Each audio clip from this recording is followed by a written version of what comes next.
Premier League ပွဲစဉ်26ကိုရောက်လာပါပြီဒီတစ်ပတ်မှာတော့ဘယ်အသင်းတွေကတခြားပေါက်နိုင်မလဲဘယ်ပွဲတွေကအကျင့်အနေရှိမလဲကဲကိန်းကနန်းနေ data တွေကဘာတွေပြောနေလဲဆိုတော့အတူတူချောင်းကြည့်လိုက်ကြအောင် ကဲအခုမြင်နေရတာကတော့ကျွန်တော်တို့ရဲ့ခွဲချမ်းစိတ်ဖြာမှုတဲ့အဓိကကြတဲ့ predictive match command center ကြီးပေါ့ရိုးကလက်နက်လို့တောင်ပြောလို့ရတယ်ဘာလို့လဲဆိုတော့လာမယ့်ပွဲစဉ်တိုင်းရတဲ့ data အခြေပြု command ချက်တွေသုံးသပ်ချက်တွေအကုန်လုံးမို့ဒီနေရာထဲမှာအချက်ကြကြစူးစီးဖော်ပြထားလို့ပါပဲဟုတ်ပြီအသေးစိတ်ခံမှန်းချက်တွေတဲကိုမစင်းငယ်ပါလေဒီ command center က data တွေကိုဘယ်လိုဖတ်ရမလဲဆိုတာအရင်ဆုံးမြန်လေးကြည့်လိုက်ကြအောင်ဒီအဓိကချက်တုံးချက်ကိုတီးထားလိုက်တာနဲ့ပွဲတစ်ပွဲရဲ့အလားအလာကိုပို့ပြီးတော့ရှင်းရှင်းလင်းလင်းမြင်သွားမှာပါပထမဆုံးချက်ကတော့ predicted score ပါခန့်မှန်းခိုးရလက်ပေါ့ဒါကတော့ prediction model ကြီးကတွက်ချက်ထားတဲ့ဖြစ်နိုင်ခြေအများဆုံးပွဲပြီးရလက်ကိုပြောတာပါရှင်းရှင်းလေးပါဥပမာနှစ်တက်လို့ပြထားရင် ancient အတင်းကနှစ်ကိုအဝေးကွင်းတင်းကတကိုးနဲ့နိုင်သွားမယ်လို့သူကခန့်မှန်းထားတာမျိုးပေါ့ဒုတိယတစ်ခုကတော့ win probabilities ဒါကတော့နိုင်ချေရာခိုင်နှုန်းပေါ့အင်ကွင်းနိုင်မလားတည်ရကြမလားဒါမှမဟုတ်အဝေးကွင်းအတင်းကနိုင်သွားမလားဆိုရဲဖြစ်နိုင်ချေတောင်းခုရဲရာခိုင်နှုန်းနဲ့ပြထားတာပါ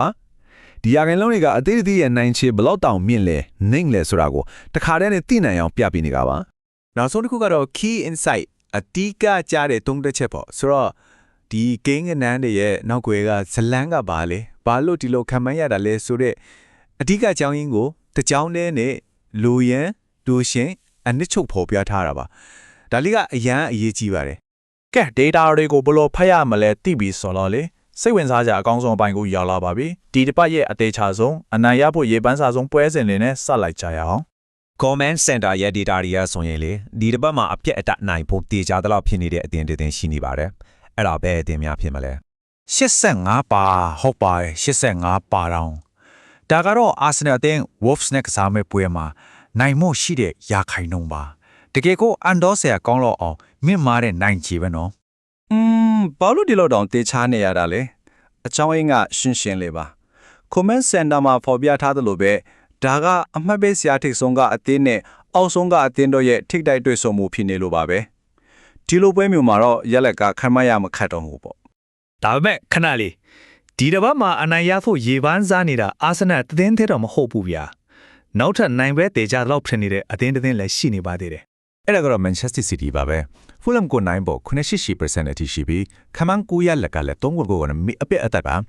City ပြည်သူတွေတော့ဒါတင်ကောင်းစစ်ပါပဲဒီပွဲ key insight ကိုကြည့်လိုက်ရင်လည်းဟာလန်ရဲ့ဂိုးသွင်းဆောင်ရည်ကိုပဲမီးမောင်းထိုးပြထားတာတွေ့ရမှာပါဇီယာအလဲလတ်အတင်းကိုရင်ဆိုင်ရမှာဆိုတော့ City ကအသာစီးရနေတာကတော့ရှင်းနေတာပါပဲOkay နိုင်ပွဲတေချာတလောက်ရှိတဲ့အသင်းကြီးတွေကြောင့်ပြောပြီးပြီဆိုတော့အခုအင်ကွင်းအားတာချက်ကဘလောက်တောင်အရေးပါတယ်လဲဆိုတာကိုဆက်ကြည့်လိုက်ကြရအောင်ဆိုတော့ကအင်ကွင်းမှာကစားရတာကပဲအနာရဖို့အဓိကတော့ချဖြစ်လာမဲ့အသင်းကြီးကြောင့်ပေါ့ဒီမှာကြည့်လိုက်ရင် Chelsea, Aston Villa နဲ့ Nottingham Forest တို့ကိုတွေ့ရမှာမယ်သူတို့တွေလာတော့အင်ကွင်းပြည်သက်ရှင်မှာအားတာချက်ကိုအပြည့်အတုံးချပြီးနိုင်ခွဲရလိမ့်မယ်လို့ Common Center ကတုံးတက်ထားတာပါတကယ်လဲသူတို့ရဲ့အင်ကွင်းစွမ်းဆောင်ရည်ကအားကိုးရလောက်အောင်ကောင်းပြီးရက်လက်ကောင်းတဲ့ယူဆောင်ပေးနိုင်စွမ်းရှိတယ်ဆိုတာကိုပြနေတာပေါ့ကဲအခုတော့စိတ်လုံးရှားစရာအကောင်းဆုံးပိုင်းကိုရောက်လာပါပြီဘလို့ဖြစ်သွားမလဲဆိုတာကြိုတင်ခံမှန်းရတကယ်ကိုခက်တဲ့ပွဲစဉ်တွေအကြောင်းပါဒီပွဲတွေကတော့လေတကယ်ကိုအကျိတ်နဲ့ရှိမှတိချပါပဲဒီပွဲစဉ်ဟိုသာကြည့်လိုက်ပါဘလောက်တောင်အကျိတ်အနေရှိနိုင်မလဲဆိုတာ Spurs နဲ့ Newcastle ပွဲပြီးတော့ Everton နဲ့ Bournemouth ပွဲဒီပွဲတွေမှာဖြစ်နိုင်ချေတုံးကိုစလုံးတဲ့နိုင်ဂျီယာခိုင်နှုန်းတွေကအယမ်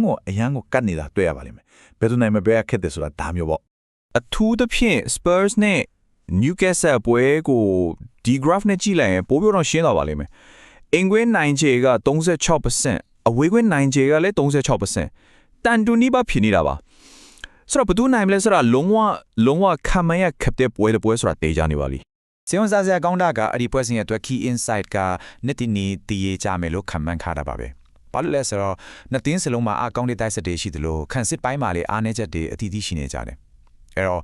့ကိုးတွေအများကြီးမြင်ရနိုင်တဲ့ပွဲကောင်းတဲ့ပွဲဖြစ်လာဖို့ကတော့အသေးကြပါပဲကဲဒါရီအားလုံးကိုခြုံငုံသုံးသပ်ကြည့်လိုက်ကြပါမှာ predictive match command center ရဲ့နောက်ဆုံးဖြတ်ကဘာဖြစ်မလဲ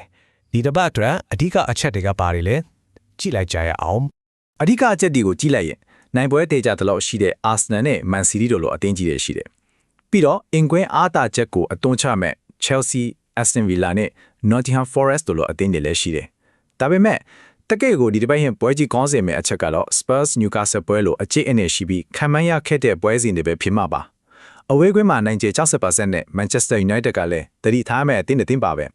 ဆိုတော့ဒါတွေအားလုံးကတော့ဒီတစ်ပတ်အတွက် data တွေကပြောပြနေတဲ့အလားအလာတွေပါပဲ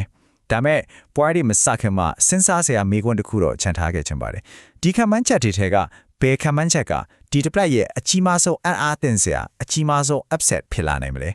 နောက်ဆုံးမှာ data တွေကပဲမှတ်ကန်တော့မလားဒါမှမဟုတ်ဘောလုံးရဲ့မခတ်မှန်းနိုင်တဲ့သဘာဝအလတရားကပဲအနိုင်ယူတော့မလားဆိုတာကိုတော့ရင်ခွန်းစွာနဲ့စောင့်ကြည့်ရမှာပါပဲ